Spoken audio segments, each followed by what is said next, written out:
बिस्मिल्लाहिर्रहमानिर्रहीम अस्सलाम वालेकुम। आज का जो हमारा टॉपिक है वो है फ्यूचर परफेक्ट कंटिन्यूस। ठीक है, ये हमारा 12वां टेंस है। टेंस ख़त्म हो चुके हैं, टोटल 12 टेंसेज होते हैं। आज हम 12वें टेंस के बारे में पढ़ेंगे, फ्यूचर परफेक्ट कंटिन्यूस के बारे में। ठीक है, देखें जैसे कि हम अपने हर टेंस को स्टार्ट करने से पहले उसकी डेफिनेशन पढ़ते हैं, उसके बारे में जानते हैं। ठीक है, और उसके बाद हम आइडेंटिफिकेशन के बारे में पढ़ते हैं, फिर फार्मूले पे आते हैं और लास्ट में हम उसकी एग्जाम्पल्स की तरफ बढ़ते हैं। तो देखें जो ये टेंस है हमारा फ्यूचर परफेक्ट कंटिन्यूस, फ़ेल मुस्तकबिल मुकम्मल जारी, यानी किसी भी काम का मुस्तकबिल में आने वाले ज़माने में मुकम्मल भी होना और जारी भी होना। ठीक है, वो मुकम्मल और जारी किस तरह होगा वो मैं आपको एग्जांपल्स के अंदर बताऊंगी। ठीक है, अब इसकी आइडेंटिफिकेशन देखें। आइडेंटिफिकेशन जो होती है इसके उर्दू के फ़िक्रात होते हैं, इसके आखिर में रहा होगा, रही होगी और रहे होंगे जैसे अल्फाज आते हैं, तो वो किस टेंस का हिस्सा होंगे, फ्यूचर परफेक्ट कंटिन्यूस के।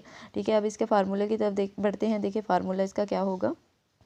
सबसे पहले subject he she it I वो यू दे। ठीक है, काम करने वाला, मैं ये आपको बात हमेशा अपने हर टेंस के अंदर बताती हूँ कि काम करने वाला जो होगा वो क्या कहलाता है, सब्जेक्ट कहलाता है। Plus will plus have plus been. ठीक है, ये इसका हेल्पिंग वर्ब है, will have been plus fourth form जनरल्स जिसको बोलते हैं हम। ठीक है, first form plus ING plus object. ठीक है, अब इसका नेगेटिव है subject plus will plus not, will के बाद नॉट आएगा, plus have plus been plus fourth form of verb plus object. ठीक है, अब इसका इंटरोगेटिव यानी सवालिया फ़िक्रात बनाने के लिए हम कौन सा फार्मूला इस्तेमाल करेंगे, विल को फ़िक्रे के शुरू में ले आएंगे, plus subject plus have plus been plus fourth form of verb. ठीक है, प्लस ऑब्जेक्ट और प्लस क्वेश्चन मार्क। ठीक है, ये तो था इसका फार्मूला। अब देखिए अपने परफेक्ट के अंदर फ्यूचर परफेक्ट कंटिन्यूस हो, पास्ट परफेक्ट कंटिन्यूस हो या प्रेजेंट परफेक्ट कंटिन्यूस हो, उसके अंदर हम दो चीज़ें इस्तेमाल करते हैं, एक सिंस और एक फॉर का। ठीक है, सिंस हम इस्तेमाल करते हैं मुकर्रर वक्त के लिए, यानी जिसका स्टार्टिंग पॉइंट हमें पता हो, उसके लिए हम सिंस इस्तेमाल करते हैं, और फॉर हम इस्तेमाल करते हैं गैर मुकर्रर वक्त के लिए। ये मैंने आपको उर्दू में इसकी पहचान बताई थी ताकि आपको याद रह सके कि मुकर्रर वक्त के लिए यानी स्टार्टिंग पॉइंट जिसका हमें पता हो उसके लिए सिंस, और गैर मुकर्रर वक्त के लिए जिसका हमें स्टार्टिंग पॉइंट नहीं पता, जिसके बारे में हमें नहीं इल्म के वो कब से कब तक जारी रहा है या जारी रहेगा, तो उसके लिए हम क्या इस्तेमाल करते हैं, फॉर का इस्तेमाल करते हैं। अब इसकी एग्जांपल की तरफ बढ़ते हैं। वो कहते हैं कि वो 2 साल से यहाँ पढ़ा रहा होगा। He will have been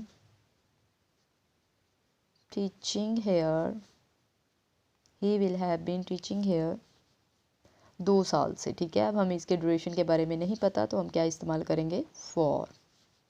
teaching here for 2 years। ठीक है, कुछ लोग ईयर्स पढ़ते हैं, कुछ ईयर्स पढ़ते हैं, तो ये दोनों ठीक है। ठीक है, ईयर्स। वो सुबह से वर्जिश नहीं कर रहा होगा। He will not. ठीक है, हमने फार्मूले में भी बताया था कि विल के बाद नॉट आएगा। वो सुबह से वर्जिश नहीं कर रहा होगा या सुबह से वर्जिश नहीं कर रहा होगा। He will not have been taking exercise सुबह से। सुबह हमें पता है मॉर्निंग। ठीक है, सुबह दोपहर शाम ये स्टार्टिंग पॉइंट होता है। इसके लिए हम क्या इस्तेमाल करेंगे, यानी इसका हमें इसके बारे में इल्म है तो इसके लिए हम सिंस इस्तेमाल करेंगे। ठीक है, एक्सरसाइज सिंस मॉर्निंग। ठीक है, ये था इसका नेगेटिव बनाने का तरीका। अब देखें इसके इंटरोगेटिव की तरफ आते हैं, यानी सवालिया फ़िक्रा बनाने के लिए। क्या वो मुझे 2 साल से याद कर रहा होगा।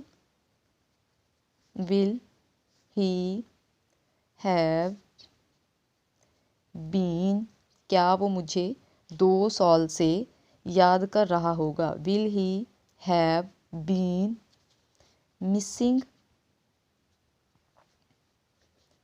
मी 2 साल, फॉर 2 years। ठीक है, ये था इसका इंटरोगेटिव। ये था आज का हमारा टॉपिक। आज हमने लास्ट टेंस के बारे में पढ़ा, फ्यूचर परफेक्ट कंटिन्यूस के बारे में। ठीक है, मैंने आपको 12 टेंसेस के बारे में बताया।